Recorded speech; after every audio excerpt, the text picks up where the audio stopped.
Hey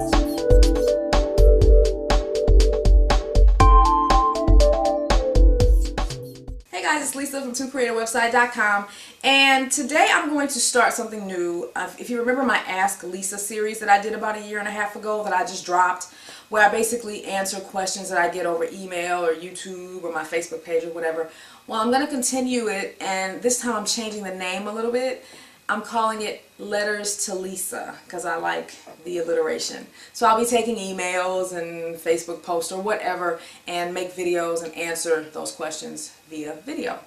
So the question that I'm going to answer today comes from Donna P. Donna P didn't leave her website address, otherwise I would mention it. But she wants to know, hey, how do I get more interaction, more engagement on my Facebook page? She basically said when she posts something, it's like she hears crickets. Nobody answers, nobody likes, nobody replies. I think she says she has a couple hundred likes on her page. This is a very common question, and when I first started my Facebook page, I had the same problem. So assuming Donna is doing more than just posting links to her site all the time, because that's a no-no. People don't want promotion shoved down their throats all the time. Now, if you're posting links that are helpful, that's one thing. But if you're just doing a bunch of self-promotion, that's not the way to manage your Facebook page or any social media site. But assuming she's not doing that, one thing that you can do is you can ask a question. I know it's pretty elementary, but it really, really works well because people love to give their opinions. So the second thing that you can do, and this ties in with the first tip, is when you ask a question, give people a chance to show off what they know. You know, talk about something that they've done successfully. People love to talk about their accomplishments, their achievements. They like to show off what they know. They did a study actually, and they talked about it on the Today Show last week. And they said when people talk about themselves or their accomplishments, their achievements, endorphins are released. You know, that happy hormone that comes out when you exercise and puts you in a good mood. And I believe it.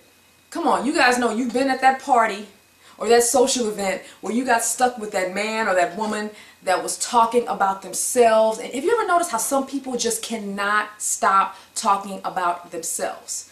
It's like they're on a high. And I guess because those endorphins are just going because they're like, I. People love that. And you can use that to your advantage by asking people their opinions and giving them the opportunity to talk about what they know on your Facebook page. So here's an example. Let's say you have a site on dog training. Why do internet marketers always use that example, dog training? I don't know. But so you have this page, and one thing you can do is say, hey, tell me how you trained your puppy, or what did you do to successfully train or house train your puppy?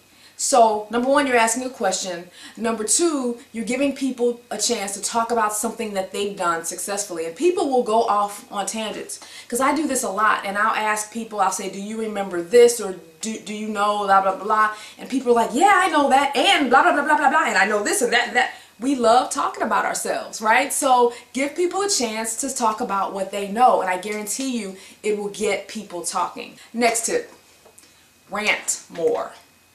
Now, I'm not saying to just post rants on your page all the time because people will get sick of that. But every now and then, I post a rant because guess what? We're all human. We all get ticked off from time to time. And chances are there are going to be some people that share your feelings about whatever you're ranting about. I'll give you an example. I tend to rant a lot about emails that I receive on my Facebook page.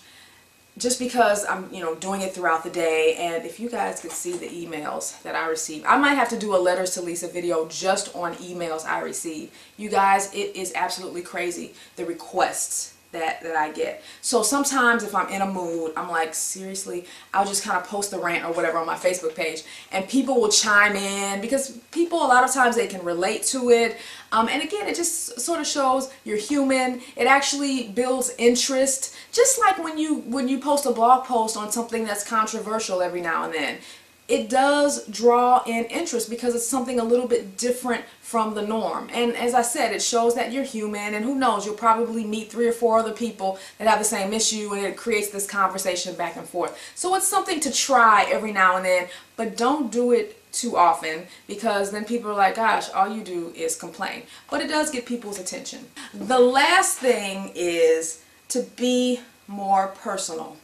Now, I'm not saying you got to talk about your life story. I don't talk a lot about my personal life on my page, and I have my reasons for that. But I do occasionally share some things from time to time. Again, it shows that you're human. We are all multifaceted people. We are so much more than our websites. We have lives outside of our websites. So every now and then, you know, post something fun or something that you did over the weekend.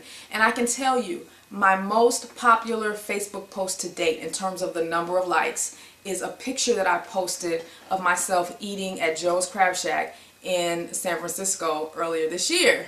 And the reason I think it went over so well, while I would love to think it was the fabulous picture that I posted of myself, it wasn't.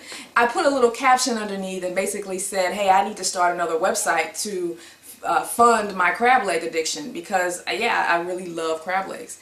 And so people thought that was fun. And you know, again, it shows, you know, I'm not just about tocreateawebsite.com. I do things outside of the website stuff. And again, people can relate to going to restaurants and eating a food that they love. People like that. And the reason this is so important is because we live in a social media world today where it's not just about putting out content and being this anonymous being somewhere.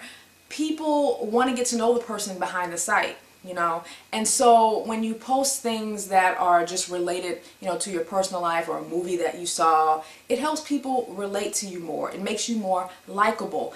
And that actually will help your business long term, because you're not just a robot posting content, you're actually a human being, and some people may be able to relate to you. So obviously you don't have to post things that you're not comfortable with. Only do what's within your comfort zone, of course, but it doesn't hurt every now and then to put something personal about something you've done or something funny. So I think if you try those 4 things, you will get much more engagement with your Facebook. And this is not just for Facebook, this is for Google+, whatever social media platform you use. You can pretty much apply these tips to many different platforms, but Donna specifically asked about Facebook, so that's why I focused on that in this video. So let me know what you guys do. See, I'm employing my own strategy. I'm asking you to give me your opinion. You know, you got to do that. People like to give their opinions, and I love hearing from you guys. So let me know, and I'll see you in the comments. All right, bye.